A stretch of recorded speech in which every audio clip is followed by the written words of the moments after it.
થરાદના જાણીતા વકીલ કે.એન. જોશીએ ભાજપ અને કોંગ્રેસને શિક્ષિત અને પ્રમાણિત ઉમેદવારને ટિકિટ આપવા પત્ર લખીને ફેક્સ દ્વારા જાણ કરી। લોકસભાની ચૂંટણીના પડઘમ વાગી રહ્યા છે ત્યારે ટિકિટ માટે ઉમેદવારો માંગણીઓ કરી રહ્યા છે, જેથી બંને પક્ષો દ્વારા નિરીક્ષકોની નિમણૂકો કરવામાં આવી છે અને સેન્સ લેવાની પ્રક્રિયા શરૂઆત થઈ રહી છે। ત્યારે થરાદના એક જાણીતા વકીલ કે.એન. જોશી દ્વારા ભાજપ અને કોંગ્રેસના સુપ્રીમો તેમજ વર્તમાન સરકારના મુખ્યમંત્રી વિજયભાઈ રૂપાણીને ફેક્સ દ્વારા પત્ર લખીને જાણ કરી છે કે નિવૃત્ત આર્મી અધિકારી યુવાનો અને સુપ્રીમોને ટિકિટ આપવી જોઈએ કે ચૂંટાયેલ સંસદ બંધારણના સભ્ય છે તેમજ કાયદાઓમાં સુધારો થતા હોય છે ત્યારે ચૂંટાયેલ સંસદ કેટલાક કાયદાઓ પૂરતું જ્ઞાન હોવું જોઈએ તેમજ દેશના વિકાસમાં જેવા કે કૃષિ, શૈક્ષણિક વગેરે વિકાસને વેગ આપવાનો હોય છે। માત્ર પૈસા પાત્ર હોય, લાગવગ ધરાવતા હોય કે દોષિત હોય તેવા લોકોને ટિકિટ ના આપવી જોઈએ। તેવા લોકોને ટિકિટ ના આપીને જો શિક્ષિત અને બંધારણના જાણકાર હોય, દરેક ક્ષેત્રના નિષ્ણાત હોય, સમાનતા અને નીતિ ધરાવતા હોય તેવા લોકોના પ્રશ્નોને વાચા આપતા હોય, એ લોકોના પાયાના પ્રશ્નોનો ઉકેલ કરતા હોય તેવા વ્યક્તિને ટિકિટ આપવી જોઈએ।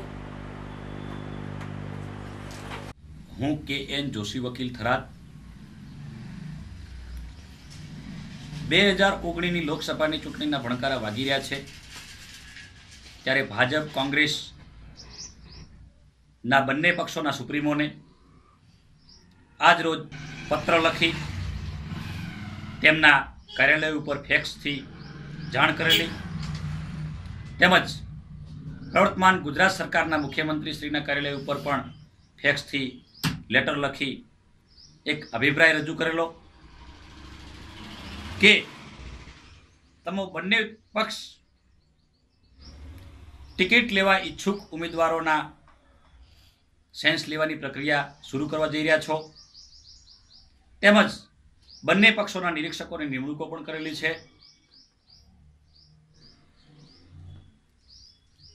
તો ત્યારે એવા ઉમેદવારોને ટિકિટો આપવી જોઈએ કે જે પ્રામાણિક હોય, હોશિયાર હોય, અનુભવી હોય, કાયદાના જાણકાર હોય, નિવૃત્ત કેડરના ઓફિસરો હોય,